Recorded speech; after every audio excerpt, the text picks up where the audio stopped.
Ladies and gentlemen, welcome to Punk Rock Review, home of a bunch of opinionated crap you don't care about, also the home of the feedback you provide that we don't care about, keeps us on an even playing field, and we like that. Real quick shout out to our sponsor. Fuck. Anyhow, moving straight into it today. Today we are going to, divulge straight off and into a, less of a, traditional review and more of a, what the fuck review. That's right. So, we have been craving playing us some magic. You know, we loves our magic. You know, we cast spells, we do all sorts of stuff. We have fun with it. We have a good time. So, needless to say, we was craving playing some magic. So, what we do? We went ahead and re-downloaded MTG Arena. We knew what we were getting into. We knew what we were expecting as far as, the card pools and the card draws and the algorithms and the matchups and the statistical improbabilities as far as, oh, you're not going to get that third land even if you have, 24 lands in your deck. You won't see it by turn, 8 or 9 or 10 or whatever. Okay, so we knew what we were getting into with that. Now, someone who has stepped back from the game for a while, though, and isn't as up to, all of the different rando rule changes and stuff that they've dropped, usually, not too big of a deal, doesn't really affect too much, in one way, shape, or form. But, man, lo and behold, what the fuck has Arena done with some of their rules and mechanics pertaining to and surrounding the sideboard? Now they have we don't even know what the hell they're trying to call it, like random wish cards or what they're trying to accomplish with wish cards. Needless to say, you don't have access to your full sideboard unless it's like a 2-round match or whatever. Now you can only have access to like cards 1 through 7 in the sideboard or something. It makes no fucking sense. It's the most absurd, ridiculous thing ever. And it cost us 2 matches. That's right. One where we thought, oh, well, we haven't looked at these decks that we made in for so long or whatever. Maybe we didn't have that card in there, but, time's running down. Looks like we're going to lose this game because we don't have the card we need. All right. That was the first encounter with, finding out that you can only kind of pull cards 1 through 7 out of a sideboard. All right. The next time that it happened, we were like, now we know this card's in this deck. Where the fuck is it? And then, lo and behold, it resulted in us having to go kind of research what the hell went, wrong with the different cards you have access to, and finding out that you no longer have access to the full 15. You only have access to 7 cards.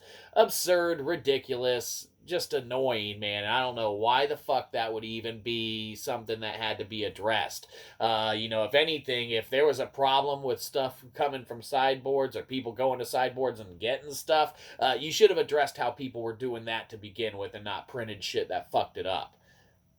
That's on you, Wizards of the Coast. And then, additionally, man, let's just harp into this and do a little gripe. Now, man, this Dungeons and Dragons set that's coming out or whatever with the dungeon mechanic is out now or whatever, probably, surely. Man, what the fuck is Wizards doing?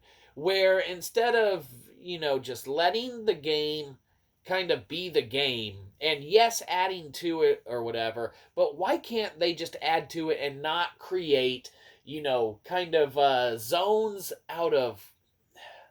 Man, you're talking about now in standard there being the in essence command zone where these dungeons lie, and you're talking about people filtering through these little token cards, and you put it down and you got to put a little counter on the different rooms that you go through, and it's like, okay, yeah, the tie-in with Dungeons and Dragons, sure, but why? Let's look back even further. Why are they tying in with Dungeons and Dragons? Is it to try and increase sales in both Magic and Dungeons and Dragons? Because you're going to have people playing Magic that are like, oh wow, this Dungeons and Dragons pretty awesome. I might as well go buy, into the Dungeons and Dragons universe and game and start playing that and buying all the stuff there. The dungeon guides and, little characters and whatever the hell you do with Dungeons and Dragons. We don't know. We're just guessing. And then, you got the people that play the Magic of the Gathering and they're like, oh, wow, I love Magic, but this dungeon thing's really cool. And you got people, playing Dungeons and Dragons that are like, you know what? Magic the Gathering has these little dungeons you go through. I might as well go start investing in all these cards. It's absurd. It's ridiculous. I'm not against the crossover.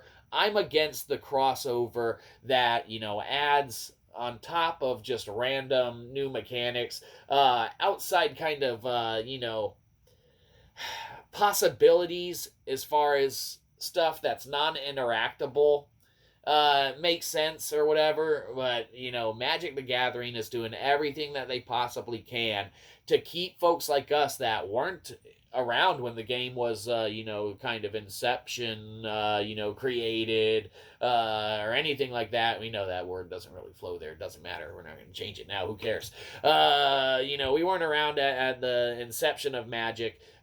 We weren't around right at the first turning point and stuff. We came in right around Innistrad, right? And love it, love it, love it, love it. And now you're getting to just crazy, crazy shit right around the time where they started introducing energy and stuff like that. Kind of started wobbling for us or whatever. And we're not against the energy mechanic or anything like that. That's at least kind of like another little gameplay mechanic that can be added without necessarily an external source, even though it's just like non-interactable stuff, man, or whatever. That really, what you're looking for is for everyone to play Magic Solitaire when it comes down to it, because you can't interact with shit. Not really along those lines. That's a pretty extreme statement of it and stuff, but Magic, fuck it, we already uninstalled that shit again. We'll maybe try again in 6 months or whatever, and then it'll piss us off and it'll just keep being the never-ending cycle, because we like the game. We love us some Magic the Gathering, man, but man, shit's getting to be like very unplayable for us. And if it ain't tabletop face to face, then I don't know, not really enjoying it. So Magic Arena, mainly sideboard bullshit. That's the biggest gripe or whatever, not having access to a full sideboard on top of whatever the fuck they're trying to introduce with Dungeons and Dragons. That's fine. Let the game evolve, let it progress, let people have their 3 choices of dungeons now that'll morph or evolve into 5 choices later, then 7 choices, then you're gonna have dungeons rotate out of standard, and then these dungeons won't be this or that, and it's absurd, man. Instead of just making a couple more vanilla creatures, cramming them in there, or bringing back some mechanics that are already tried, true, and tested. What the fuck, Magic the Gathering, Wizards of the Coast, Hasbro, whoever the fuck's pulling the strings on this shit, man. You guys have fucked Magic up for the last few years, man. And all these bullshit rules in an attempt to try and make it even or equal or whatever, and the algorithm showing you it's almost guaranteed as far as matchups go and card pools and stuff that different decks will play against and whatnot. It's just absurd, man. It's not Magic, it's just Control. Might as well be called Control the Gathering or something. I don't know, who cares. Magic the Gathering Arena sideboard wish cards, bullshit. You get a F. And implementing Dungeons and Dragons, because you guys didn't have shit else you could come up with in your little thought meetings that you did, you get a D for very lack of effort. It's like, oh, what do we already own the rights to? Well, Dungeons and Dragons. Okay, should we just add some of the characters and maybe put them on a card? No, let's add a whole fucking dungeon mechanic where you can kind of go through that. Okay, how do you get to the dungeon? Well, put it somewhere on the side of your sideboard and they'll get it eventually. Have a good one. You probably didn't. We'll catch you next time. Probably won't.